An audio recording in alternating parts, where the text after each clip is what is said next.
स्वागत करें।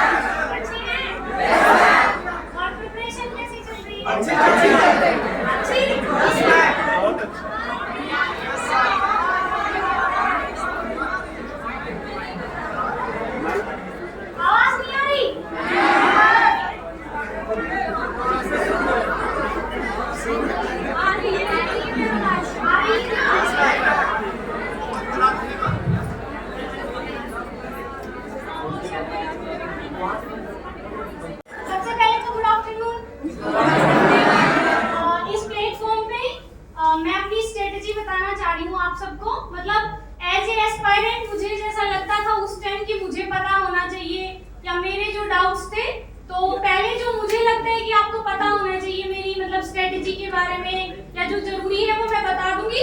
उसके बाद आप अगर आपको कुछ और डाउट हो तो आप मुझसे पूछ सकते हैं मन बाय मन। ओके ठीक है, तो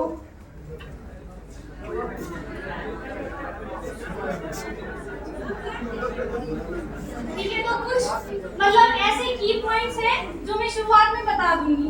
ठीक है, मतलब जो एक यूपीएससी एस्पिरेंट को पता होना चाहिए मतलब ड्यूरिंग प्रिपरेशन। तो सबसे पहले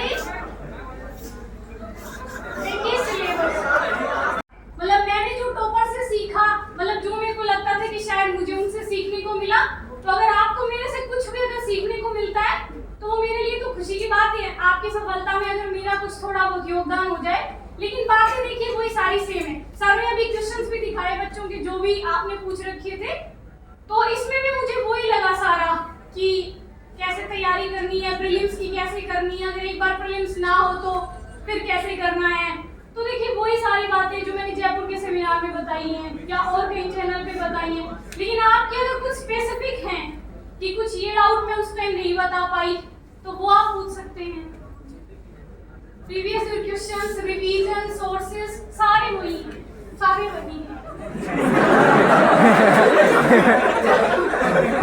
जो जयपुर में बताए थे,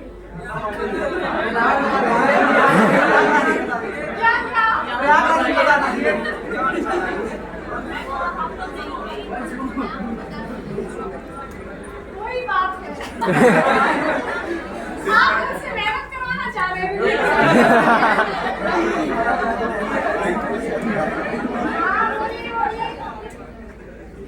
वही कह रहे हैं, बता दीजिए। आप अपनी जर्नी को इन शॉर्ट बता दीजिए, मतलब सेल्फ प्रिपरेशन से कैसे सिलेक्शन से लेके ये थोड़ा बता दीजिए। देखिए सेल्फ प्रिपरेशन क्योंकि कोचिंग नहीं ली थी तो मैंने डिसाइड कर लिया था कि सेल्फ वाला करना है। और मैं ऑनलाइन रिसोर्सेज बहुत ज्यादा यूज करती थी, मतलब क्योंकि हम मतलब हमारा एरिया थोड़ा बैकवर्ड टाइप है, तो वहाँ सारी चीजें इतनी अवेलेबल नहीं हो पाती थी। तो मैं कोशिश करती थी कि जो भी मेरे डाउट्स हैं या जो चीजें ऑनलाइन मुझे मिल रही हैं मैं उन्हीं से नोट्स बना लूँ। और मतलब अगर मुझे कोई टॉपिक समझ में नहीं आ रहा है तो मतलब मल्टीपल रिसोर्सेज, अगर अकेडमी से नहीं आ रहा है तो दृष्टि आईएएस से या बायजू से, कहीं से भी जहां आपको लगे कि आपको अच्छा लग रहा है आप वहां से पढ़िए। मतलब आपको समझ में आना चाहिए। और सोर्सेज के बारे में मैंने पहले भी बोला है कि ज्यादा इकट्ठा करने के चक्कर में मत रहिए, क्योंकि 1-1.5 साल में हमें इतना ज्यादा पढ़ना है, उसके बाद आंसर राइटिंग भी करनी है, तो इतना टाइम नहीं होता है कि हम मतलब बहुत ज्यादा रिसोर्सेज पढ़ लें। इसलिए कोशिश करिए कि रिसोर्सेज थोड़े रहें लेकिन उनका ज्यादा से ज्यादा रिवीजन हो जाए। जैसे मैंने लक्ष्मीकांत पढ़ी थी तो उस टाइम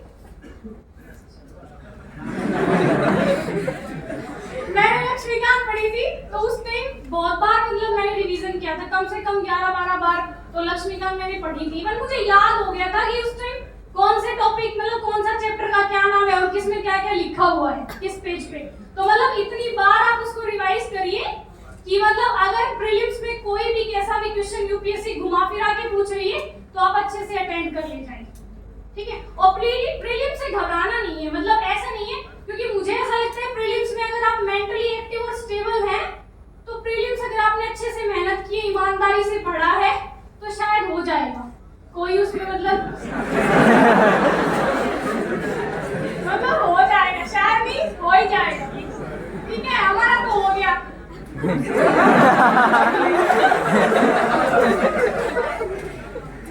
सबसे पहले हम आपको शुभकामनाएं देना चाहते हैं जी धन्यवाद। कि मैम आपने विदाउट कोचिंग अपने सेल्फ से स्टडी करके और सेकंड अटेम्प्ट निकाल दिया।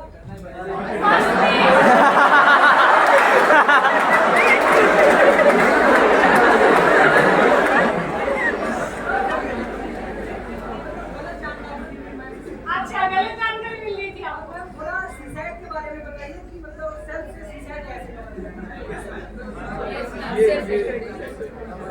देखिए, सी सेट में एक तो इंग्लिश पढ़नी है, जैसे हिंदी में थोड़ा मुझे लगता है मैथ्स टफ होता है, और तो इंग्लिश में एक बार आप देख लीजिएगा। और चूंकि मेरा मैथ्स बैकग्राउंड था तो इसलिए मुझे ज्यादा शायद मेहनत करने की जरूरत नहीं पड़ी सी सेट में। मतलब देखो, सी सेट में सिर्फ क्वालिफाई करना है, तो उसको एकदम तो उस पे फोकस होना ही नहीं है क्योंकि प्रीलिम्स है मेन तो। लेकिन ऐसे नहीं है कि सी सेट छोड़ दे और ना वो रह ही जाए। फिर मतलब ऐसे कर लीजिएगा कि कोई प्रीवियस ईयर के क्वेश्चन ले लीजिए 4-5 साल के, ठीक है, और उनको बैठ के और टाइम से लगाइए। मतलब क्योंकि टाइम वाला ज्यादा इशू होता है वहां पे। अपन निकाल तो देते हैं क्वेश्चन, लेकिन क्योंकि कॉम्प्रिहेंशन ऐसे आते हैं कि पढ़ने में टाइम लगता है, तो इसलिए अगर आपकी प्रैक्टिस टाइम बाउंड रहेगी, मतलब आपने जब पहले सी सेट के जो भी क्वेश्चन पेपर सोल्व किए वो टाइम से किए, तो मुझे बस ऐसा ही लगता है कि 4-5 मतलब 5-6 ईयर के आप पेपर देख लीजिए प्रीवियस, उससे आपको मतलब अपनी वो पता चल जाएगी स्थिति कि मतलब मैं कितना अटेम्प्ट कर पा रही हूँ और कितना नहीं कर पा रही हूँ। तो अगर आपको ऐसा लगे कि नहीं हो रहा है टाइम से, या मतलब क्वेश्चन पूरे मतलब क्वालिफाइंग मार्क्स नहीं हो रहे हैं, तो फिर आप यही कर सकते हैं कि कोई प्रीवियस ईयर्स की या मतलब जो भी कोचिंग आप कर रही हैं वहाँ। लेकिन मैंने सी सेट के लिए कोई पढ़ा नहीं पर्टिकुलर, इसलिए मैं शायद उतना एबल नहीं हूँ आपको बता पाने में सी सेट के लिए। क्या मुझे सुना नहीं?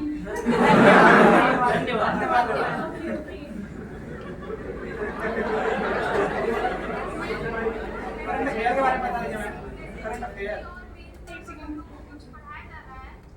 क्या क्या एक बार जोर से बोलिए। बाद में तो देखिए इतना टाइम नहीं होता है, लेकिन शुरुआत में कोशिश मैंने की थी कि कोई अच्छे वर्ड्स जैसे भी होते हैं जो थोड़े से मतलब ऐसा लगता है कि हाँ मतलब प्रभावशाली है, तो आप कोशिश करिए उनको नोट डाउन कर लीजिए।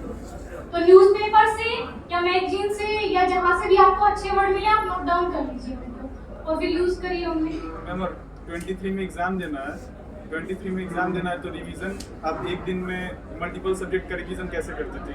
मतलब मैं एक दिन में मल्टीपल नहीं करती थी, मतलब जैसे आज हिस्ट्री किया है तो फिर हिस्ट्री होगा आज, और नेक्स्ट 2 दिन के बाद पॉलिटी, नेक्स्ट के बाद हिस्ट्री, ऐसे। Thank you.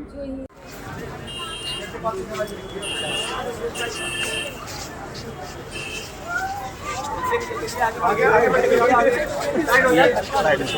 मैडम नहीं आया